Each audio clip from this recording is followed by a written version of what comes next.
سالار سکندر نے ایک بار کہا تھا، اللہ کے فیصلے ہماری خواہشات سے بہتر ہوتی ہیں۔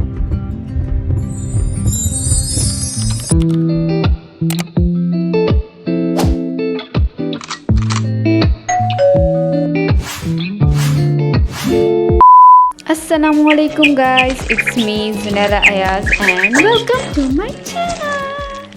آپ سب نے پیر کامل میں سالار سکندر کی یہ لائن تو ضرور پڑھی ہوگی، جب وہ کہتا ہے کہ اللہ کے فیصلے ہماری خواہشات سے بہتر ہوتی ہیں، اور اسے ہائی لائٹ بھی کیا ہوگا، اپنی سٹیٹس اور سٹوریز پر بھی شیئر کیا ہوگا، اور کہیں نہ کہیں اسے اپنے دل میں بھی محسوس ضرور کیا ہوگا۔ لیکن میرے لیے یہ صرف ایک ناول کی لائن نہیں تھی، یہ میری زندگی کی اس دن کی حقیقت بن چکی تھی جب میری دنیا بکھرتے ہوئے محسوس ہو رہی تھی۔ تو ہوا کچھ یوں کہ کچھ سال پہلے میں نے وہ چیز کھو دی جس کا میں نے کبھی خواب دیکھا تھا، ایک منزل اپنے لیے چوز کی، لیکن جب معلوم ہوا کہ یہ منزل تو میری ہے ہی نہیں، تو مجھے ایسا لگا جیسے میں کسی کہانی کا وہ کردار ہوں جو ایک بند گلی میں پہنچ چکی ہے، جس کے پاس نہ آگے جانے کا راستہ اور نہ پیچھے جانے کی وجہ ہے۔ لیکن پھر مجھے عمر احمد کے الفاظ یاد آئے۔ مجھے احساس ہوا کہ اگر میں اپنی زندگی کی مرکزی کردار ہوں تو یہ ناکامی میری زندگی کی کتاب کا اختتام تو نہیں ہو سکتا، یہ تو صرف ایک پلاٹ ٹویسٹ ہے۔ اینڈ گیس واٹ، اس ہی لمحے جنون سفر کی بنیاد پڑی، کامیابی سے نہیں بلکہ کچھ تلاش کرنے کی تڑپ سے،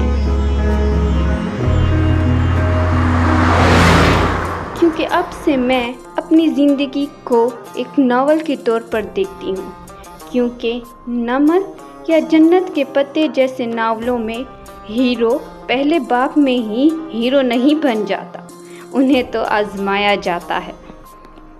وہ سفر کرتے ہیں، وہ اپنے ہی خیالات کے جنگلوں میں بھٹکتے ہیں، یہاں تک کہ انہیں وہ راستہ نہ مل جائے جو ان کے لیے ہی بنایا گیا تھا۔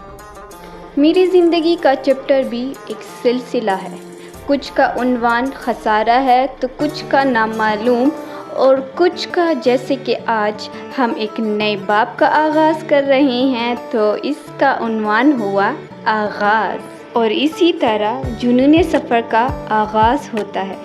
یہ محض ایک ولاگنگ چینل نہیں ہے، یہ اپنے اندر کے سالار کو ڈھونڈنے کا سفر ہے، اپنے اندر کا وہ حصہ جو حق کی تلاش میں ہے، وہ حصہ جو مشکل راستے پر چلنے سے نہیں ڈرتا۔